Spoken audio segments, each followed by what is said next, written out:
La dette publique de la Côte d'Ivoire est passée de 56,6% du PIB en 2022 à 58,1% en 2023.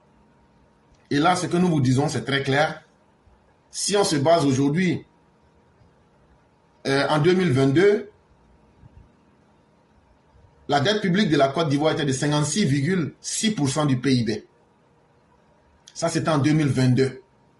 En 2023, la dette publique de la Côte d'Ivoire est passée à 58,1%. Et en 2024, il est prévu que la dette publique de la Côte d'Ivoire sera autour de 58,3% en 2024. Mais à partir de 2025, écoutez très bien, à partir de 2025, la dette publique de la Côte d'Ivoire va commencer à baisser pour atteindre autour de 55,8%. Et d'ici 2026, on sera carrément dans un chiffre stable.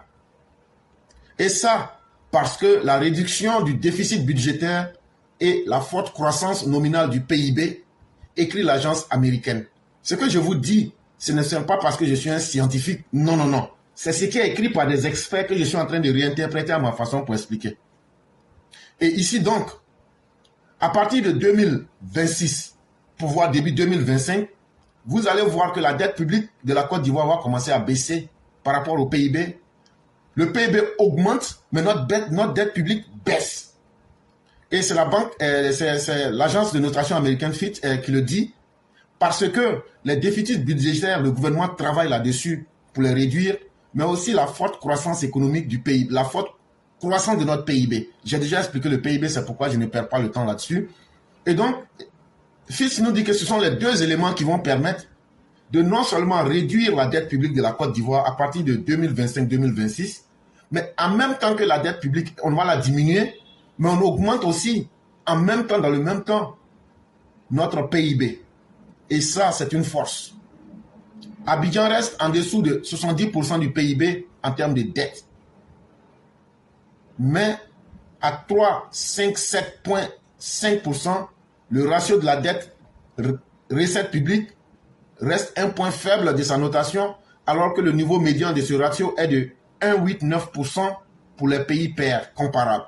Fitch, selon lui, cet indicateur reflète une faible mobilisation des recettes fiscales par le gouvernement. Et donc, vous voyez, il n'y a aucun rapport économique sérieux qui sortira et qui dira que tout va bien, il n'y a rien à faire. Si vous remarquez très bien ce que je viens de lire, Fitch nous dit que tout ce qu'il vient de dire là est bien bon et que les tenants de l'économie actuellement font du bon travail. Mais là où ils ne font pas du bon travail, parce que c'est ça aussi un rapport économique, on n'est pas dans un monde parfait, ils disent c'est au niveau de la mobilisation des recettes fiscales par le gouvernement. Ça veut dire quoi? Ça veut dire, quand on compare Abidjan avec les autres pays là, ce qui fatigue Abidjan, ce qui fatigue le gouvernement actuel là, c'est le fait qu'il n'impose pas assez d'impôts aux Ivoiriens. J'en ai déjà parlé. Et dans le dernier rapport de la Banque mondiale, c'est la même remarque qu'ils avaient eu à faire. Et vous voyez que Fitch revient sur ça. Ça veut dire quoi? Ça veut dire aujourd'hui que nos partenaires internationaux, ce qu'ils disent est vrai. Mais est-ce que cela arrange forcément les Ivoiriens? C'est dans cette posture que se trouve le gouvernement qui dit non, tant que vous pouvez me faire confiance et tant que j'ai la capacité de rembourser, il n'y a pas de problème. Et donc, sous le régime Alassane Ouattara, les impôts ne seront pas augmentés comme le souhaitent nos partenaires internationaux parce que le gouvernement est conscient de la difficulté que traversent les Ivoiriens. Mais quand tu as déjà la crédibilité qu'a le gouvernement d'Abidjan, c'est une très bonne chose que de pouvoir emprunter et de pouvoir payer. Voilà la logique du gouvernement, selon moi. Et donc, c'est ce que Tidiane Thiam, lorsqu'il disait comme ça que lui va faire lever des recettes en interne, il n'avait pas eu le courage politique de dire aux gens qu'il va appliquer les mesures de nos partenaires internationaux. Il a dit qu'il appliquera les décisions de nos partenaires internationaux. Mais ça veut dire quoi? Ça veut dire mobiliser des recettes fiscales en interne. Ça veut dire augmenter les impôts. Ce qui ne pourrait pas arranger une population que eux-mêmes estiment déjà pauvre. Et donc, je crois que quand on fait de la politique, il faut aussi être réaliste et il faut être capable de s'assumer politiquement pour dire directement la vérité aux gens quand je vais venir au pouvoir, je vais augmenter tout ce qui était à 100 francs, je vais les mettre à 1000 francs. Pour pouvoir récupérer les impôts et satisfaire nos partenaires internationaux. Par contre, le pays marque des points avec une croissance économique robuste. Et donc, ce qui est intéressant dans le cas d'Abidjan, c'est que la croissance économique demeure toujours solide.